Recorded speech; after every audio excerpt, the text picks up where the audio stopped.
son cánticos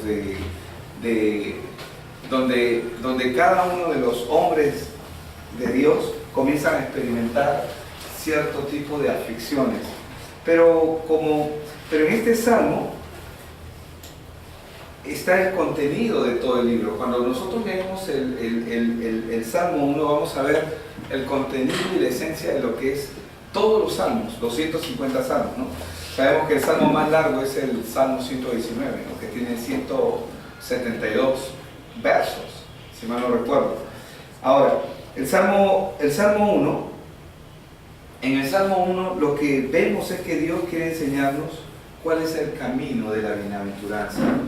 Y si bien es cierto, este salmo empieza con un enunciado muy poderoso, ¿no?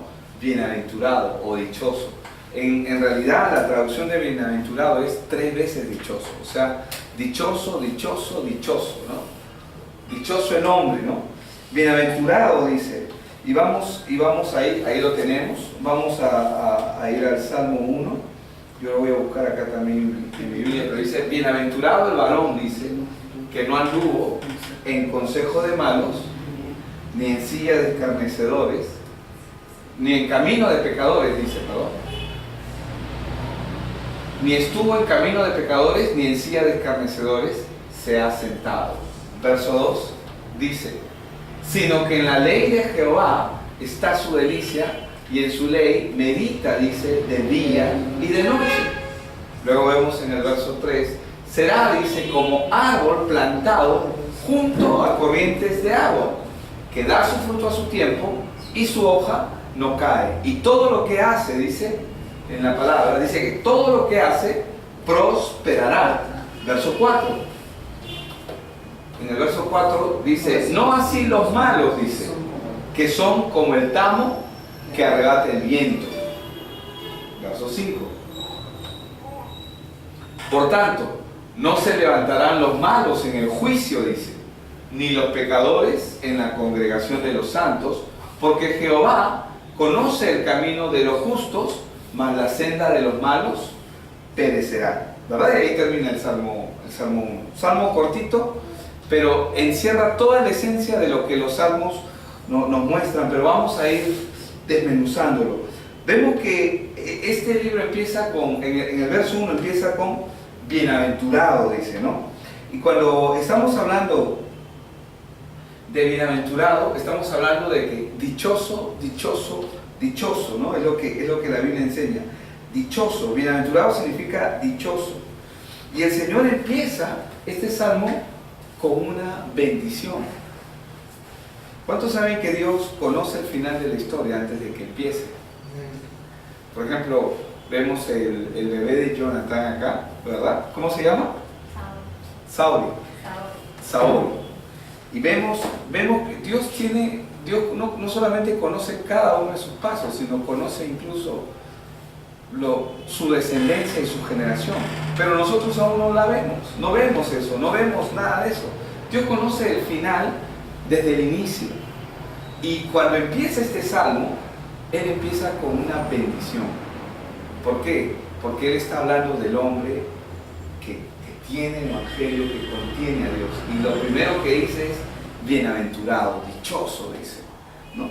Dichoso, dice, bienaventurado, o 3 veces dichoso. Y luego dice, ¿no? Bienaventurado el varón que no anduvo en consejo de malos. ¿Quién es el varón que no anda en consejo de malos? A veces nosotros podríamos decir muchas cosas referente a este punto. Y podríamos interpretarlo de una manera natural, ¿no? Que no se juntan con la gente mala o con quien hace daño, ¿no? Que es lo que se ve, es la apariencia. Pero es un hombre que sigue, el hombre que no anda en consejo de malos, es el hombre que sigue el consejo prudente. ¿Y qué es el consejo prudente? ¿Quién es el único que te puede dar el consejo prudente? Es Dios. Cuando con mi hijo, nosotros comenzamos a leer. Hoy día leímos Proverbios 4, cada día leemos un proverbio. Hay 31 proverbios por si acaso. Si 31 días tiene el mes, tú puedes leer uno diario. Y si el mes tiene 28 o 30, tú puedes leer los últimos capítulos de Proverbios ese día. Pero es interesante porque ahí el Señor dice, adquiere sabiduría, adquiere inteligencia, adquiere prudencia, ¿no? Y cuando le preguntaba, mi esposa le preguntaba a mi hijo, ¿qué fue lo que más te llamó la atención? Que puedo ser sabio. Que puedo ser sabio. Esas fueron sus palabras. Y es la verdad, la palabra de Dios.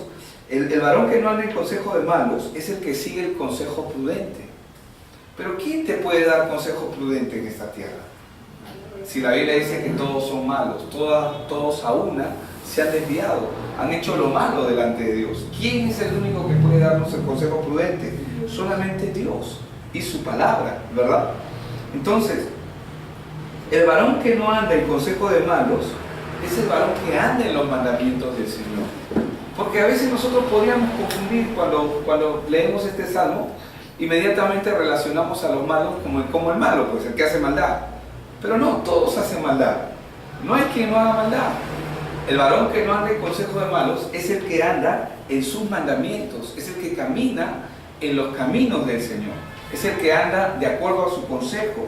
Sus pisadas en su caminar son ordenadas por Dios. Es Dios quien comienza a ordenar su caminar y no sigue su instinto o sus astucias o sus argucias carnales.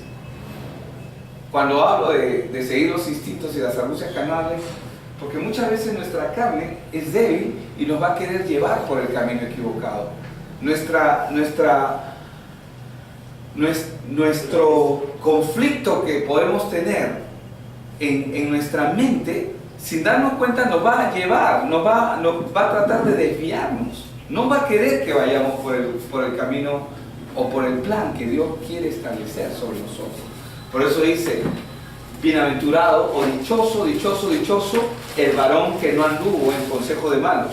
Ya sabemos que el hombre que no anda en consejo de malos no es el que está atrás, el que sigue la mala junta, como muchos de nosotros podríamos creer, ¿no? Porque dime con quién andas y te diré quién eres, dice el dicho, el argot popular. Pero no, Dios no se está refiriendo a eso. Él está diciendo, para él, el que no anda en consejo de malos es el que sigue el consejo prudente. Y el único autorizado para dar verdadero consejo prudente en esta tierra es Dios y su palabra. Entonces, el varón que no anda en consejo de malos es el que sus pisadas, su caminar son ordenadas por Dios. Es un hombre que vive para cumplir el fin para el cual Dios le ha creado. El varón que no anda en consejo de malos es el que reconoce que está en esta tierra con un plan y con un propósito. Es el que reconoce que no está en esta tierra para hacer su voluntad, sino que está en esta tierra para hacer y cumplir el plan que Dios ha puesto sobre su vida. ¿Me dejo entender? Entonces, cuando vemos bienaventurado el varón que no anduvo en consejo de malos, no se refiere a que está siguiendo al mal o que está siguiendo su propia maldad, sino es aquel que entiende que no hay otro consejo de nadie más, de ninguno más, de nadie más puede venir otro consejo más saludable que es el de la palabra, y se propone seguir el plan de Dios. Es el que reconoce, es el que reconoce su condición. Luego dice, ni estuvo en camino de pecadores, dice. El pecador tiene una forma particular de caminar, porque el pecador no es pecador porque sea porque comete pecado. El pecador es pecador porque por nuestra naturaleza, todo lo que nacemos en esta tierra, nacemos bajo pecado. Tú no puedes evitar el pecado. El pecado es la naturaleza que inclina al ser humano. Pero acá vemos que el pecador tiene un camino particular. Y por naturaleza ya el ser humano transgrede la ley de Dios. El hombre que nace con ese defecto de transgredir. Por eso la palabra pecado se traduce como hamartima, y la palabra hamartima del griego al español, la traducción correcta es errar en el blanco. O sea, nunca va a buscar por su propia cuenta a Dios. Ese es el pecado, y va a ser todo lo que desagrada a Dios. Entonces, digamos, una persona que es borracha, otro puede ser honrado, otro puede ser de mala fe, otro puede ser impuro, Otra persona puede tener cualquier otra clase de vicios. Pero entre ellos hay muchos, por ejemplo, que aborrecen la embriaguez, pero que son avaros. O sea, hay avaros, pero que no son borrachos. O sea, no, yo detesto a los borrachos, dice el avaro, ¿no? Y el borracho, yo soy borracho, pero yo detesto al avaro, ¿no? Entonces vemos que cada uno de ellos tiene un pecado dominante. Cada uno de ellos tiene un dominio que controla su vida. Por lo tanto, como dice la palabra en Isaías 55:7, cuando la palabra dice: deje el impío su camino y el hombre inicuo sus pensamientos, dice, ¿no? Y vuelvas a Jehová, el cual tendrá de él misericordia, y a nuestro, el cual será, y al Dios nuestro, ¿no? Que se vuelva al Dios nuestro, el cual será amplio, dice, en perdonar. Entonces, cuando vemos que bienaventurado el varón, ya sabemos quién es el varón que no anduvo en consejo de malos, es el hombre que entiende que el plan que está en esta tierra, el plan, su plan, entiende que ha nacido para cumplir un plan y un propósito ordenado ya por Dios desde antes de la fundación del mundo. Que mientras el hombre está fuera de ese plan va a sufrir, porque le toca solamente sufrir, le toca ser parte de la corrupción que el mundo ya tejió para él. En algunos casos se ve que el pecado dominante puede ser la borrachera, en otros la avaricia, en otros la impureza. Podemos ver miles de formas en que el hombre se va corrompiendo, y estas cosas que van dominando su vida lo van absorbiendo al punto de destruirlo. Pero el varón que no anda en consejo de malos es aquel que entiende su condición y dice no, que entiende que está en esta tierra para cumplir. Cuando dice que no anda en camino de pecadores, entiende que el camino del pecador es la naturaleza propia con la que hemos nacido, y que tienen un pecado dominante que controla la vida de esas personas. Cuando yo me doy cuenta de mi condición, recién yo puedo recurrir a Dios. Porque mientras yo no me dé cuenta que soy malo, que soy perverso, porque la mayoría de nosotros pensamos que somos buenos. Es más, nosotros decimos en nuestro propio corazón, yo sí he cometido algunas cosas malas, ¿no? Pero yo no soy tan malo como fulano, mengano, sultano, ¿no? Y siempre nos tendemos a evaluar y tendemos a poner una escala de valores, pero en la escala que Dios tiene, o eres bueno o eres malo. No importa si mientes todos los días, si desde que naciste hasta el día en que vamos a partir, basta que hayas cometido una mentira, por esa mentira eres digno de condenación. Entonces ya no se trata de mí, sino se trata de lo que yo entiendo. Cuando dice ni anduvo en camino de pecadores, entiende que su salvación está en él, que no está en el ser humano, no está en mí. No es que yo decido, como mucha gente piensa, no, yo mañana voy a cambiar. ¿Y cuánto tiempo tratan de transformar sus vidas o de esforzarse para trabajar y que su vida sea mejor? ¿Cuánto tiempo dura eso? Un día, 2 días, una semana, un mes, pero luego colapsa y vuelven al vómito, o sea, vuelven al mismo problema que tenían antes. Y aún peor, todavía se entierran más. ¿Pero cómo? Y se lamentan, dice, pero yo he hecho todo lo imposible para que esto no pase en mi vida. Pero ocurre, porque no pueden controlar su naturaleza. Ya ustedes conocen la historia del sapo y del escorpión, ¿verdad? Que el escorpión le dice al sapo, crúzame por favor. El escorpión está a un lado del charco, y ustedes saben que el sapo puede cruzar el charco. Le dice, no, le dice, tú me vas a picar. Pero hermano, ¿cómo te voy a picar? Si tú me vas a hacer el favor de trasladarme de aquí al otro lado del charco. ¿Cómo se te ocurre que yo te voy a picar? Es que tú me vas a picar. No, le dice, no. Y le insiste, por favor, crúzame. Hasta que el sapo dice, bueno, te voy a cruzar. Y en medio del charco, ¡pum!, siente el aguijón, ¿no? Siente el hincón. Y le dice, pero me dijiste que no lo ibas a hacer. Y el escorpión le dice, no puedo contra mi naturaleza. La Biblia lo pone de esta forma, ¿puede el etíope cambiar su color? Cuando habla del etíope, habla del moreno, ¿no? de la raza morena. ¿Puede cambiar su color? Dice, ¿Puede el tigre quitar alguna de sus rayas? ¿Puede hacerlo por sí mismo? Así tampoco el hombre puede cambiar su naturaleza. Entonces, cuando dice, ni anduvo en camino de pecadores, este hombre que no anda en consejo de malos, que entiende que el plan que Dios tiene para su vida es en lo que él tiene que caminar, entiende que su vida sin Cristo, sin Dios en su vida está perdido, está perdido, está perdida. No importa si es hombre, mujer o mujer. Dice, ni en silla de escarnecedores se ha sentado. ¿Qué es un escarnecedor? Alguien que se mofa, alguien que se burla, ¿no? Y eso es lo que hace el pecado, ¿no? Hoy en día, por ejemplo, en nuestro contexto social, lo que nosotros vemos es que ahora le llaman crímenes de odio, y así se le llama crímenes de odio si tú hablas, por ejemplo, si tú lees solamente lo que la Biblia dice, ¿no? Porque la Biblia dice, y los homosexuales no van a ir al cielo. Oh, están hablando en contra de los homosexuales, ¿no? Y inmediatamente con esta ley 1331, que es la ley Mordaza, que iban a sacar, podían encarcelar a cualquiera. Y eso era lo que estaban buscando. Si tú no estás de acuerdo con la ideología de género, eres un retrógrada.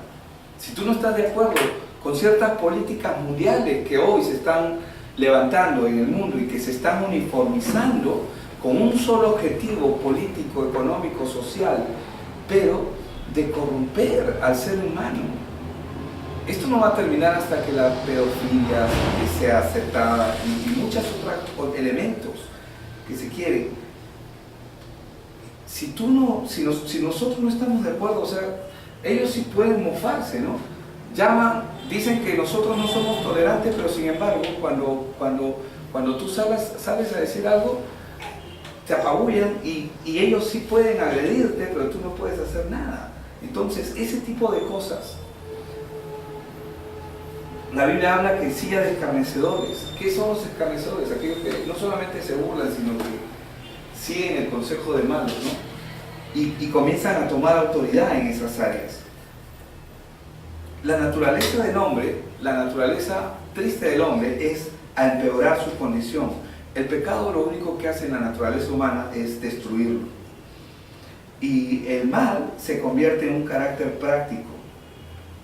El hombre no solamente quebranta la palabra o los mandatos de Dios hasta un punto, pero ¿quién es el bienaventurado? El que entiende su condición y reconoce que necesita un rescate para su vida.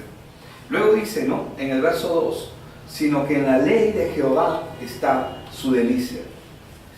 ¿Qué es la ley de Jehová? ¿Y por qué dice delicia, no? Cuando dice, sino que en la ley de Jehová, está hablando del mandamiento, de la palabra. Jesús lo dijo de esta forma, ¿no? Danos hoy nuestro pan de cada día. David, cuando está escribiendo este salmo, él está inspirado por el Espíritu Santo y lo que él está diciendo, sino que en la ley de Jehová, y la ley también se traduce como voluntad, sino que en la voluntad de Dios, en buscar el plan de Dios, está la delicia del hombre. Dice, bienaventurado es el varón que no anduvo en consejo de malos, ni en silla de escarnecedores se ha sentado, sino que en la ley de Jehová, o sea, en el mandamiento de Dios, en la voluntad de Dios, en la voluntad de Jehová, está su delicia, dice. O sea, su anhelo, su deseo está en querer hacer lo que Dios ha dicho de él. ¿Me dejo entender? Entonces, David, cuando está escribiendo este salmo, él solamente tenía el Pentateuco, lo que los judíos llaman la Torá, que son los primeros 5 libros de la Biblia, pero que ellos hasta los 8 años lo sabían de memoria. Por eso es que tenemos hasta hoy, vino primero por tradición oral, luego se escribió las escrituras, pero estamos hablando de los 5 primeros libros de la Biblia que ellos se lo conocían de memoria. Hasta los 8 años un judío aprendía la Torá de memoria, era parte de su entrenamiento. Y esto que David está diciendo, dice, en el pan diario, en la palabra de Dios, en la voluntad de Dios, en el mandamiento de Dios, está mi delicia. Y en ese mandamiento, en esa ley, en ese mandato, medita, dice, de día y de noche. Dime si cuando una persona cuando está en Cristo no hace esto. Obviamente, tú comienzas a meditar en el plan de Dios. ¿Qué es lo que Dios tiene para mí? ¿Qué es lo siguiente que tengo que hacer? Entonces, en su ley medita de día y de noche. Ahora, este versículo tan sencillo encierra un plan que Dios desea ejecutar en nuestra vida. El hombre que anda el bienaventurado es el hombre, ¿no?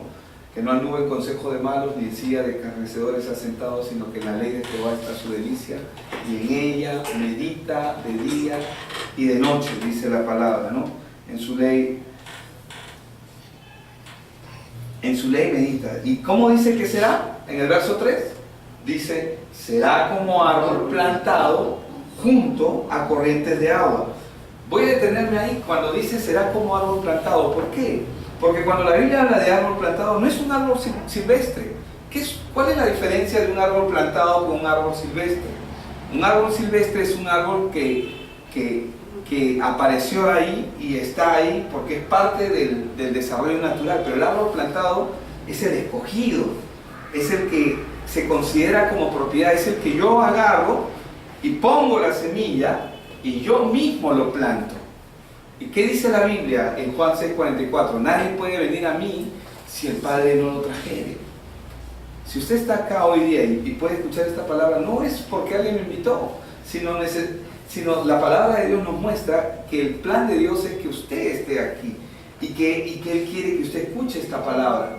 Ahora, cuando está hablando como árbol plantado, estamos hablando de un árbol escogido, considerado como propiedad, cultivado a propósito y protegido por Dios. Y por eso es que dice plantado junto a corrientes de agua. O sea, el que lo plantó decidió dónde plantarlo. Tú no escoges la iglesia donde nacer. Algunos de ustedes escogen la familia. Yo no quiero ser Soberón, yo quiero ser, no sé, Trump. No, todo el mundo quiere ser americano, o quieren ser europeo, o quieren ser primer mundo. Pero ¿quién escogió su lugar de nacimiento? De la misma forma, Dios decide a cada uno plantarlo en un lugar, en una iglesia. Por eso es que una de las cosas que nosotros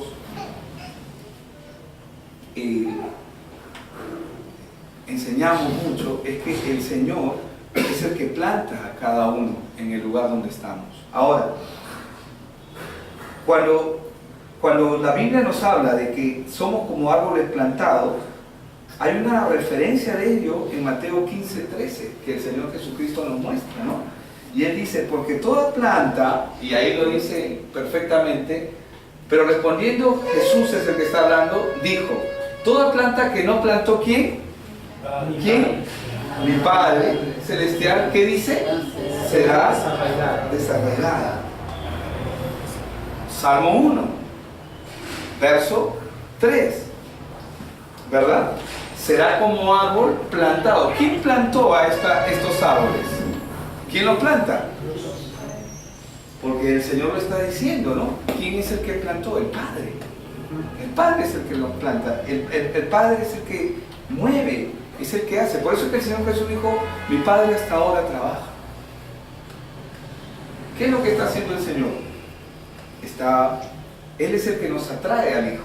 Su plan está hecho, está desarrollado, pero Él está en constante comunión. Entonces, será como árbol plantado junto a corrientes de agua. O sea, Él no lo planta solamente bajo una corriente, dice junto a corrientes de agua. A veces nosotros hemos tenido la idea, ¿no?, de la imagen de que está plantado el árbol junto a un riachuelo o a un río. Pero no, el árbol está plantado junto a corrientes de agua, son aguas subterráneas. Que si una fuente, digamos, se agotase, tiene otras fuentes a que recurrir. El Señor se encarga de hacer eso. Pero ¿cuáles son esas fuentes? Esas fuentes son su palabra, son las provisiones de Dios, son el plan de Dios, son lo que Dios tiene preparado para cada uno. Y luego, y es interesante porque nos dice, ¿no? Nos dice que da su fruto a su tiempo. El hombre que se deleita en la palabra de Dios recibe instrucción de ella, dispone de paciencia a la hora de que su fe es puesta a prueba. pero dice que da su fruto a su tiempo. ¿Dónde vemos que el hombre da su fruto a su tiempo? En Mateo 13, y ese verso no te lo di, pero está en Mateo 13, 23, si mal no recuerdo. Mateo 13, 23. ¿Qué es lo que dice Mateo 13, 23 cuando habla acerca de la semilla?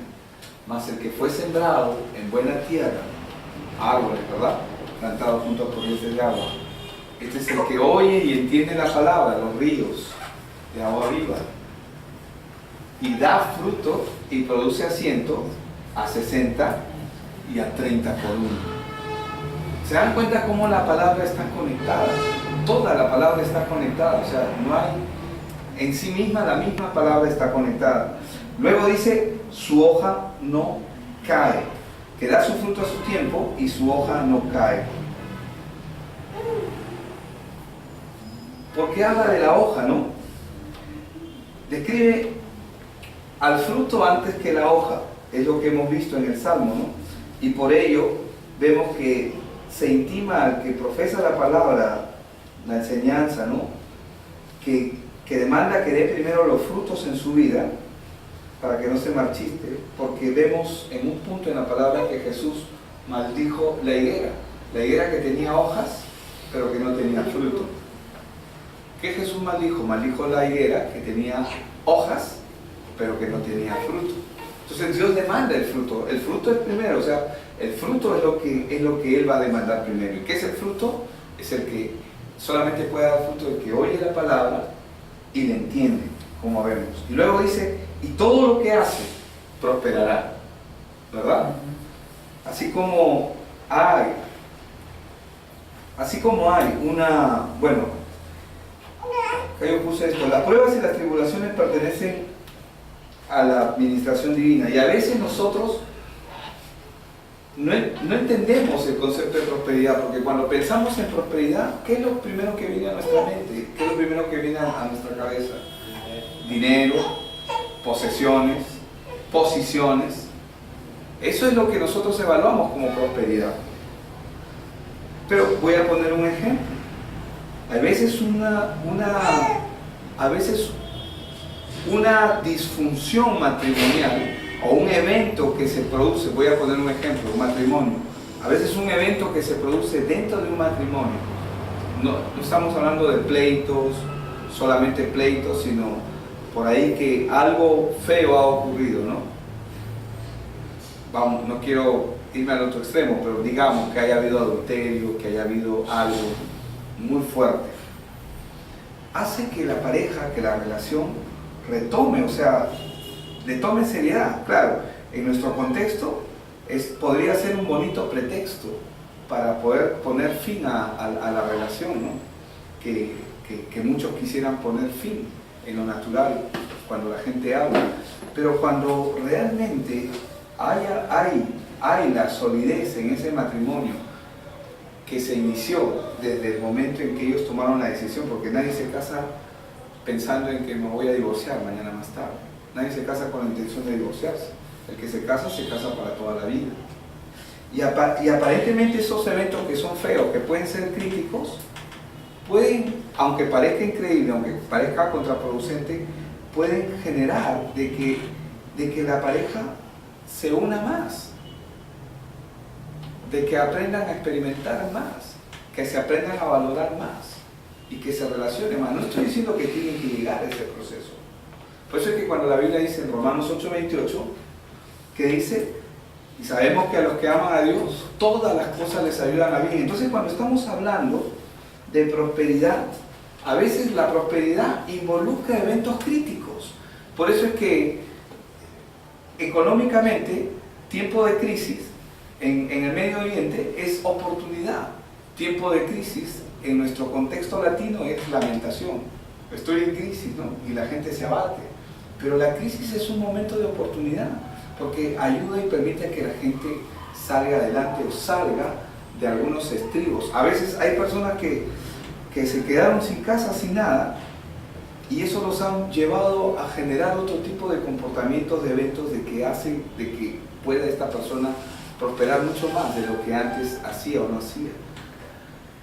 Por eso es que cuando la Biblia nos enseña, y todo lo que hace prosperará, nos está hablando de una persona entendida que aún los eventos críticos nos van a ayudar a bien. ¿Qué es lo que yo tengo que aprender de esto que me está ocurriendo? Y cuando leemos un verso como el que leíamos en Romanos 8:28, y sabemos para que a los que aman a Dios, todas las cosas les ayudan a bien. Y todas las cosas incluyen las cosas buenas, pero también incluyen las cosas malas. Aún las cosas que no nos gustan. Todas las cosas nos ayudan a bien, les ayudan a bien.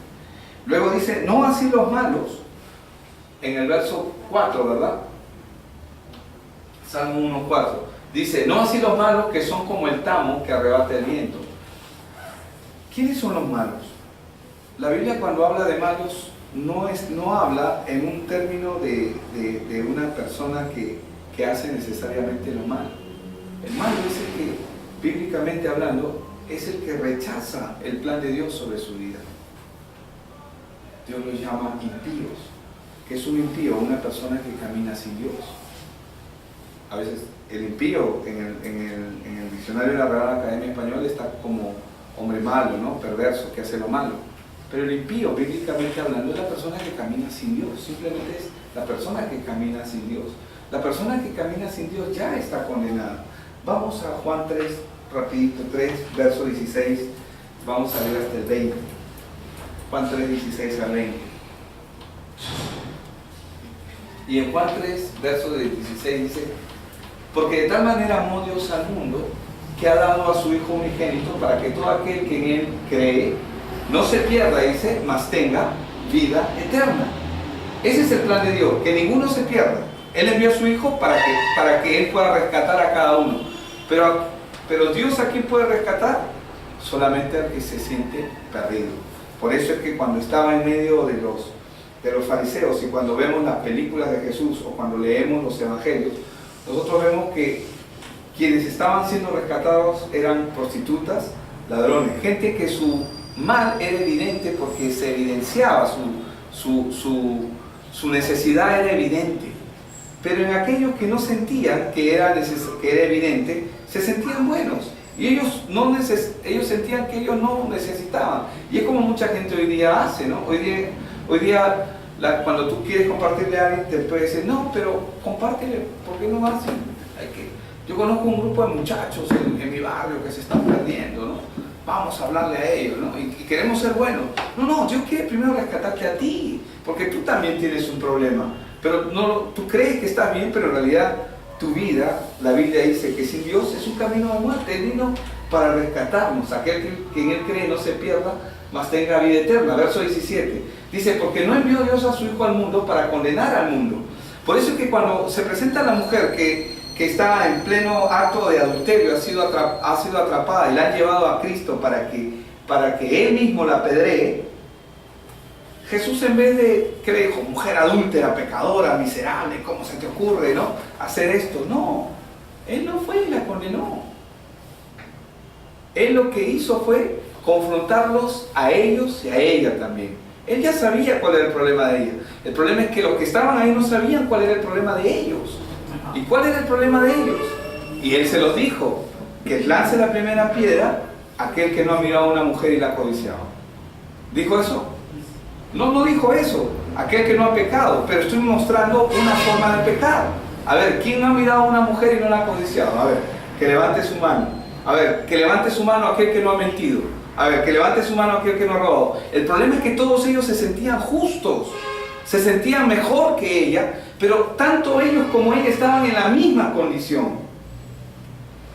El problema del hombre es que no entiende su condición y se cree bueno, pero en realidad, cuando nosotros vamos a la palabra, Dios nos muestra lo distanciado que está nuestro corazón de Él. Por eso es que cuando vemos que, porque no envió Dios a su Hijo al mundo para condenar al mundo, para cualquiera que se acerca a Dios nunca va a alcanzar condenación, va a alcanzar salvación. Y eso es lo que Dios desea hacer, sino para que el mundo sea salvo por Él, porque para eso vino. Verso 18, el que en Él cree, dice, no es condenado, pero el que no cree ya ha sido condenado. Entonces el problema del hombre no va a ser, no, el hombre no va a ser condenado porque hiciste esto, porque hiciste aquello, porque hiciste esto otro. El hombre va a ser condenado por haber rechazado, verso 18, al único que podía salvar al hombre, Cristo. Por eso dice, el que en él cree no es condenado, pero el que no cree, ¿qué dice? ¿Lo dice en futuro? ¿Lo dice en presente? Lo dice en pasado. El que no cree ya ha sido condenado. Esa es la razón por la cual cuando vemos en el Salmo 1, pero no así el malo, dice en el verso 4. No así el malo, dice, que como el tamo, dice, es desarraigado, ¿no? Nos vamos a quedar todavía en Juan. No así los malos que son como el tamo que arrebata el viento. ¿Por qué? Porque no hay esperanza para ellos. La única esperanza que el hombre tiene en esta tierra de salvación es recibir la obra de Cristo en su vida. Si no la recibe, no puede ser salvo. Porque no han creído, dice, en el unigénito Hijo de Dios. Y cuando hablamos de no creer, no estamos hablando, porque todo el mundo dice yo creo, yo creo, yo creo. Vamos a poner un ejemplo de quién cree y quién no cree. Un hombre en el Niágara, en las cataratas del Niágara, pone un cable, él es un acróbata, pone un cable de un extremo al otro y comienza a pasar. Y le dice a la gente, ¿ustedes creen que yo pueda pasar de acá a allá? Sí, claro, creemos. Y él agarró, iba y lo hacía. ¿Y ustedes creen que puedo hacerlo de panita? Y no, tipo Michael Jackson. Y él iba y lo hacía. Y luego les pregunta, ¿y ustedes creen que yo puedo pasar con uno de ustedes sobre mis hombros? Sí, claro, que venga el primero. Que venga el primero. Y en ese lugar ninguno se acercó. ¿Creen? ¿O dicen que creen? Dice. Entonces, el problema del hombre es que cuando el hombre dice que cree, es peligroso porque en realidad no cree. ¿Cuándo es puesto a prueba que cree verdaderamente?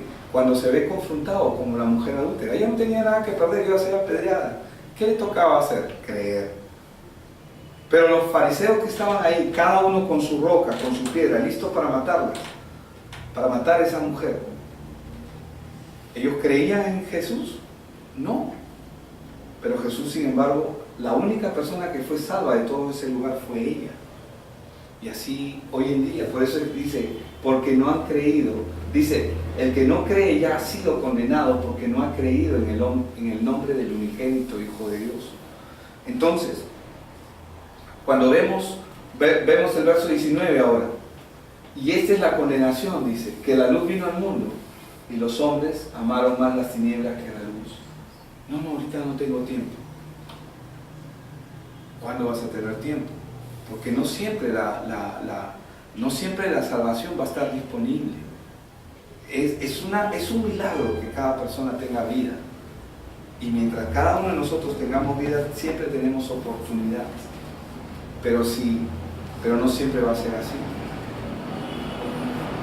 Mucha gente piensa que los creyentes están en la tierra, pero la gente más creyente está en el infierno. Porque ahí todos creen. Y ese es el lugar del cual Dios ha venido a rescatarnos. Él no vino a rescatarnos, ay Señor, estoy enfermo, necesito que me sanes. Sí, Él quiere sanarte también, pero ¿cuántos saben de que todos los que estamos acá vamos a morir en algún momento? El problema no es la enfermedad, Él vino a rescatarnos de una condenación que el hombre viene arrastrando por causa del pecado del primer hombre, que es Adán. Y el Señor vino a rescatarnos de esa consecuencia. Él no quiere que todos los hombres se pierdan. Él no está hablando de perderse en drogas, o sea, porque hay muchos drogadictos que van a ser salvos y otros que ya no son y que ya dejaron de ser drogadictos y que han cambiado sus vidas. Y así como esas tendencias, otras muchas tendencias. Pero dice, y esta es la condenación, que la luz vino al mundo. ¿Vino para qué? Para mostrar, ¿para qué se prende la luz? Cuando yo prendo la luz en un lugar donde no ha habido luz por mucho tiempo, ¿qué creen que voy a encontrar? Cucarachas, arañas, suciedad.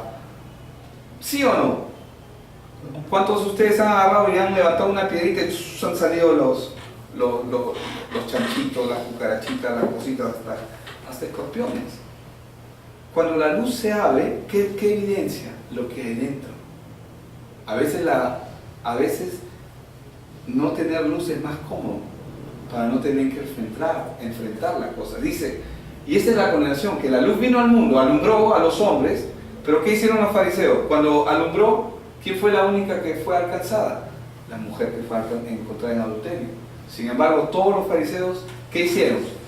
Huyeron, amaron más las tinieblas que la luz. ¿Por qué? ¿Cuáles las tinieblas de ellos? Su propio criterio, pensar de que la condición de ellos era buena y no eran buenos. Ellos creían que eran buenos, porque sus obras eran malas, porque estaban basadas en sí mismos. Verso 20 dice, porque todo aquel que hace lo malo aborrece la luz y no viene a la luz para que sus obras no sean reprendidas. Entonces dice, por tanto, dice en el verso 5, no se levantarán, en el Salmo 1, no se levantarán los malos en el juicio, por tanto no servirán con la congregación de los justos. La Biblia habla del trigo y la cizaña, y el trigo y la cizaña tienen unas características, ambos se parecen perfectamente, son iguales, solamente cuando ya está madura se nota la diferencia entre el trigo o la espiga de trigo y la cizaña. La cizaña es exactamente igual al trigo. ¿Cuál es la única diferencia? Que la espiga lleva fruto y por ende la espiga está inclinada, mientras que la cizaña no. La cizaña se mantiene erguida. Por eso dice acá, por tanto dice, ¿no? En una versión dice, no se erguirán o no se levantarán los malos en el juicio, ni los pecadores en la congregación de los justos. Dios ha extendido su misericordia y quiere que todos procedan al arrepentimiento. Dice, porque Jehová conoce el camino de los justos, dice. Él conoce el camino de los justos. ¿Qué es un justo? No es una persona que hace lo bueno, es una persona que ha sido justificada. Cuando la Biblia habla de justos, no está hablando de capacidades o talentos humanos que el hombre haya logrado. Porque la única justicia que es válida delante de Dios es la obra de nuestro Señor Jesucristo. Porque Jehová conoce el camino de los justos. ¿Qué es un justo? Es una persona que ha sido justificada. Es una persona que ha reconocido su condición delante de Dios y se da cuenta que necesita salvación. Ese es un justo. Mas la senda de los malos perecerá. Cuando habla de la senda de los malos, está hablando de aquel que se desvía. ¿Cuál es el plan que Dios tiene? Lo hemos visto en Juan 3:16. Él vino para que el mundo sea salvo por medio de él. Él no vino para condenar al mundo. Pero lamentablemente mucha gente se va a perder. Este evangelio que el Señor nos ha dado a través de Jesucristo, a través de su palabra, que nos permite ver las escrituras con claridad, porque podemos ver las escrituras con claridad cuando tenemos el evangelio, y nos permite hacer llegar el evangelio a otras personas. ¿Qué es lo que Dios quiere? Que ninguno se pierda, que todos procedan al arrepentimiento. ¿Qué es lo que Dios quiere? Juan 6:39 y Juan 6:40. Y ahí vamos a ver qué es lo que Dios quiere, cuál es la voluntad del Padre, qué es lo que Dios quiere hacer. Y esta es la voluntad del Padre, el que me envió. Está hablando el Señor Jesucristo, que de todo lo que me diere, dice, no pierda yo nada, sino que lo resucite en el día postrero. Verso 40. Y esta es la voluntad del que me ha enviado, hablando de Dios mismo, que todo aquel que vea al Hijo y cree en Él, tenga vida eterna, y yo le resucitaré en el día postrero. ¿Por qué Jesucristo resucitó? ¿Y por qué el mundo de alguna manera no quieren aceptar esa realidad? Él resucitó para mostrar que así como Él ha resucitado, cada uno de los que están en Él resucitarán en el día postrero. El plan de Dios es que ninguno se pierda, sino que todos procedan al arrepentimiento para que tengan vida eterna. El plan de Dios, la palabra muerte es separación. El hombre nace estando separado de Dios. La palabra vida es estar unido otra vez a Dios. ¿Y el plan de Dios cuál es? Que el hombre esté unido otra vez a Dios. Y el único medio, la única forma que Él ha establecido para eso, la única forma y el único medio es Jesucristo. Por eso es que la Biblia dice, bienaventurado el varón que no anduvo en consejo de malos, ni en silla de escarnecedores se ha sentado, sino que en la ley de Jehová está su delicia, y en ella, dice, medita de día y de noche.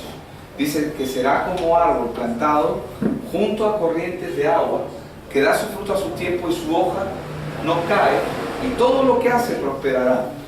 Luego dice en el verso 4, no así los malos, que son como el tamo que arrebata el viento, que un día son y otro día no lo son. Por tanto, no se levantarán los malos en el juicio, ni los pecadores en la congregación de los justos. Verso 6, porque Jehová conoce el camino de los justos. Y si Él está permitiendo que nosotros podamos escuchar este mensaje, porque Él quiere hacer una obra en nosotros. ¿Cuál es el plan de Dios? Que cada uno sea salvo. Ese es el plan de Dios. ¿Pero salvo de qué? Para empezar, de uno mismo. El hombre nace estando separado de Dios, y ese es el gran problema del ser humano, y Dios quiere cambiar esa realidad. Amén. Vamos.